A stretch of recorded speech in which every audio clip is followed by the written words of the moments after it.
এক একটা teddy shirt 400 থেকে 500 টাকা, কিনতে না পারলেই বস্তি কাকা।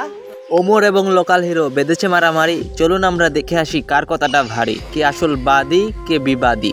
আজ কারো পক্ষ নিয়ে নয়, আলোচনা হবে সত্যের পক্ষে ভাই। চলুন আর না করে দেরি, ভিডিওটা শুরু করি।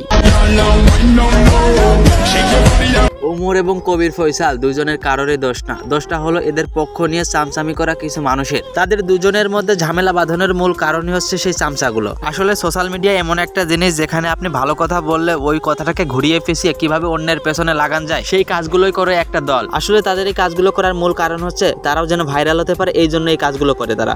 সঠিক বলেছেন।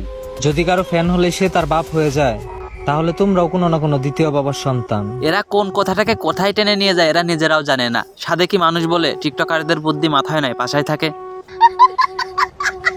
এরকম একটা ইমোশনাল মিউজিক লাগায় ছেড়ে দিছে, ওইটাতে অনেকে কমেন্ট করতেছে আমি নাকি মাপ চাইছি, আমি নাকি ডরাইছি। আরে ভাই, আমি মাপতাম কি করতাম, কি কোনো ভুল করছি?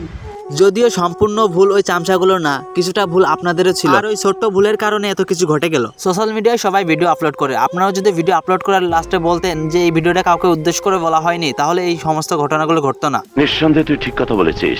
আমি 32 ছেলে 26 ছেলে প্রাইভেট কারে ঘুরে বেড়াই, একটা কিনেছি আর একটা অর্ডার দিয়ে থুইছি। মানুষ মাত্রই ভুল, কেউ ভুলের ঊর্ধ্বে নয়। দুইজনেরই কিছুটা ভুল ছিল, যার কারণে তৃতীয় পক্ষ কথা বলার সুযোগ পেয়েছে, আর তৃতীয় পক্ষ কথা বলার কারণে এই ঝামেলাটার সৃষ্টি হয়েছে। কবির ফয়সাল মাত্র একটা লাইন বলছে, তাই তোমাকে প্যান খুলে গেছে। এই বারাত ছেলে আবার কোথা থেকে এলো? কথা হচ্ছে ওমর এবং কবির ফয়সালকে নিয়ে। এরা তো চুলকানি কিসের? ও চুলকানি তো থাকবে, এদেরও তো ভাইরাল হতে হবে। এরাও তো আর মেয়েদের মতো না যে একটা শর্ট ড্রেস পরে ড্যান্স করলে ভাইরাল হয়ে যাবে।